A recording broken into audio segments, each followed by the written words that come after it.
are all here because of an accident that happened in 2015. In 2015, I published my second book, which is entitled Keeper of His Garden. When I published that, I met a number of people, and something else happened. I was in the International Book Fair. I was beside Jason Law. So nakilala kami ni Jason Law. And then later, he introduced me to Bonnie De Jesus, and then to Randall Chongson. Then I got to be invited to talk in different groups. So tuwang-tuwa ako kasi wala akong taga nag-iimbita ng taga-Bukidnon sa Manila. Sabi lang, walang gusto makinig sa probinsya. So, ang nangyari noon, I was just actually wanting na magyabang sa kaibigan ko. So, I decided to text all of them, to show them the picture. So, I started using text. Kaso lang ang bagal-bagal, di ba? Parang 10 lang ata o 20 lang. So, I decided to use Viber. So, I sent them all the picture, I sent them messages, and pagkatapos doon, I wanted to delete it. Hindi ko alam paano i-delete. Pagkatapos, many of them started to thank me for adding them. Tapos sabi pa nila sa akin, can I add my friends also? Sabi ko, patay. Okay? Patay na, okay? And now, nung nangyari yon, I felt I have now the obligation to continue to maintain it and share the principles. And total, sabi ko, total, andito na to, panindigan na lang natin. And that's the reason why I invited more of my friends to join. You know that I like sharing what I learned from the Bible. And I thought it was a forum that I can reach out to many people. Alam niyo, wala akong akong ambisyon sumikat, pero I just want to share what I learned.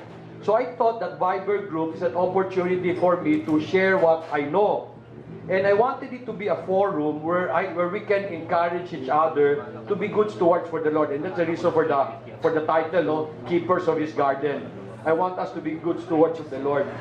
And I'm really, really excited kasi feeling ko talaga gawa ni God ito.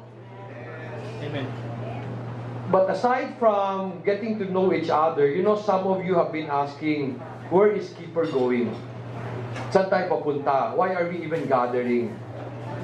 Let me share with you an honest reply. I really do not know. Sorry, that's the best reply I can. So I've been asking God continually every day today, where is this going? Kasi ang totoo lang, naniniwala ako na hindi aksidente yung nangyari in 2015. Naniniwala ako, God formed the group. Kasi I have very little control or hand in this, even in this event. So because of that, naniniwala ako, si God nag-imbita sa inyo. Pero for what reason, I really do not know. I'm still trying to find that out.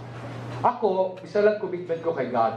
Ever since we moved to Bukidnon, ang commitment ko kay God, sabi ko, I'll go where you want me to go, I'll do what you want me to do. So this thing fell on my lap. By accident, akala ko. But feeling ko, it's something that is asking me to take care of.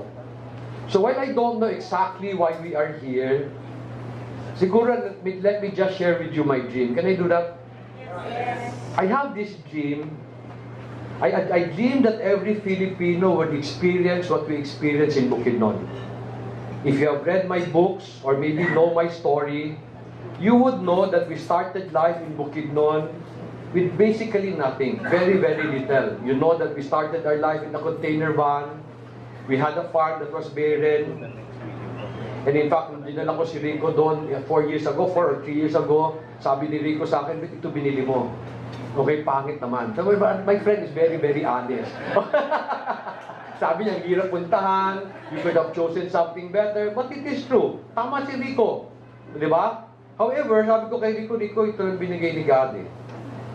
But as I married the Bible into our business, God took us from a position of need to a position of relative abundance. In fact, that's the reason why you want me to talk. Because I tell story. You know, somebody asked me the other day, when did you discover that you have the gift of public speaking? Sabi ko sa kanya, wala akong gift of public speaking. I have a gift of storytelling. I just tell story. The story that God has written in our lives. So, sa akin, as He allowed us to experience a breakthrough, ang dream ko, sana lahat ng Pilipino dumaan doon. Sana ma-experience nila. Madaanan nila, maintindihan nila ang joy of just being able to walk with the Lord. Kasi if God can do this to an ordinary family like ours, I really believe that He wants to do this to everybody. However, some of you will say, you're not an ordinary family. Some of you saw the video of my daughter, things have improved. Maybe today we're not an ordinary family, but when we began in Bukidnon, we were extremely ordinary. In fact, people do not want to listen to me. Diba? I remember when we went to Bukidnon, there was this close pastor. He knew I was going to Bukidnon. Pagdating na sa pagbisita niya sa amin, sabi niya sa akin, anong ginagawa mo sa Bukidnon? Sabi ko, pastor, nagpo-farming ko. Sabi niya, get out of that. Walang yumayaman sa farming. Hihirap ka lang. And then there was another pastor who came to the house. You know, if you've been to our house, may gate kami papunta sa bahay. And the gate papunta sa bahay is around 100-150 yards. Pinapapasok ko siya, we were still living in a container van, wala pa yung bahay namin. Sabi ko, pasok ka, pastor. Sabi niya, hindi na, okay na. Ang tanong ko lang sa iyo, ano pinakain mo sa misis mo, paano mo siya napapunta dito? Can you imagine? Di ba, very, very discouraging, di ba? Okay, and these are pastors na kilala ko. Ako, ang dream ko, I want all Filipinos to know that God wants us to all live fruitful lives. But this does not automatically happen when we accept Jesus. Sorry, that's my reality. Kasi I accepted Christ when I was 28. I moved to Bukidnon when I was 36. I did not experience the things that I experienced from 28 to 36. So hindi automatic na you experience a good life if you accept Jesus as Savior. Ang na-discover ko, good things will happen if you pursue Him with intimacy and obedience. When you are intimate and obedient, He now starts to bless you. Bakit yun? Let me just explain. Pag meron kang anak, yung isa masyadong magaling, masyadong bright, pero ayaw kang kausapin, would you want to bless him? Yung meron kang isang anak na hindi naman bright, pero very intimate, who would you bless? Di ba yung intimate, di ba mas hindi bright? Yun ang tingin ko, hindi ako bright, okay? Pero intimate ako, and God started to bless. In fact, that's what I'd like to share to people. I found a simple way of living Christianity. Be intimate and obedient, and you will start to see amazing things. So yun ang gusto ko sana ituro sa lahat ng mga Pilipino. Because of this dream, I always get excited when people invite me to tell story. In fact, today, and honestly, when people tell me, "Can you talk here?" I will say yes. I don't even ask pagbabayaran nila ako. Pagbabayaran nila ako, maraming salamat. Pag hindi, salamat pa rin. Bakit? Di ba we are always told to share the gospel? And I am called to talk to people. Imagine they give me a forum to tell a story. Di ba? Because my dream really is to share the story. And this is also the reason why I've been trying to put all everything I've learned in the book form. A third book is coming out this September. It's entitled... Wala pa. It's entitled Creating Wealth and Managing Finances. I'm putting my seminar in a book form. So I have this dream, di ba? I have this dream of having every Filipino experience what we experience. However, I know I can never reach all Filipinos in my lifetime. And yan ang rason bakit kayo andito. I believe God invited you to Keepers kasi hindi ko kaya yung trabaho. You know, often people will ask me, when will Similia expand? When will Similia put, I'm talking about our foundation, when will Similia put a center in Luzon, in Visayas, and elsewhere? I always tell them, never. Similia will remain a small training center in Bukidnon. Kasi, ang belief ko, the way we extend our influence are through the people we train, we teach. I always tell them, and there's many of you here na dumaan sa amin, I always tell them, ang desire ko is that you apply what you learned from us. And then when God blesses you, you go teach others. So by doing that, I get to influence many people while staying in Bukidnon. Kasi I don't want to give up our simple life in Bukidnon. So when God realized na ayoko bumiyahe, kayo pinabiyahe na sa amin. Di ba? This strategy, sa akin, is my contribution to changing this country. You know, as a nation, we have been trying to change this country by changing our leaders. Have we been successful? Hindi, no? Same pa rin, di ba? Even if I feel we have a better leader today, hindi pa rin nangyayari. Kasi ang belief ko, maski sinong leader mapili natin, as long as the values does not match the one who really owns this country, wala rin mangyayari. Yun ang belief ko.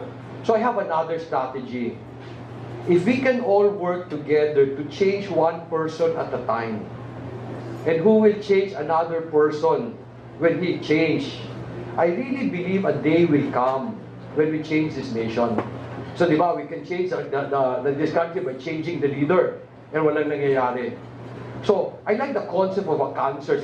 So, it's a negative word, di ba? Paano ba ganun ang cancer, di ba?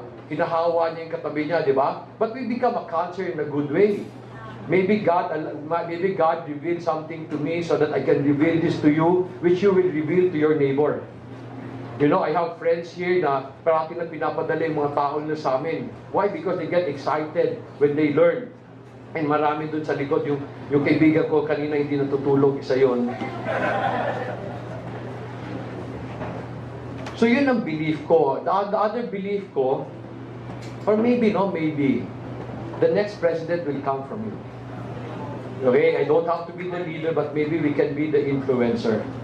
Yun na meron akong concern today. Alam niyo ba't magulong Pilipinas? Because we always desire another leader. The Christian seems to be very timid in taking position of influence. Ayaw natin, sabihin natin, bigay natin sa kanila because baka magkasalanan tayo.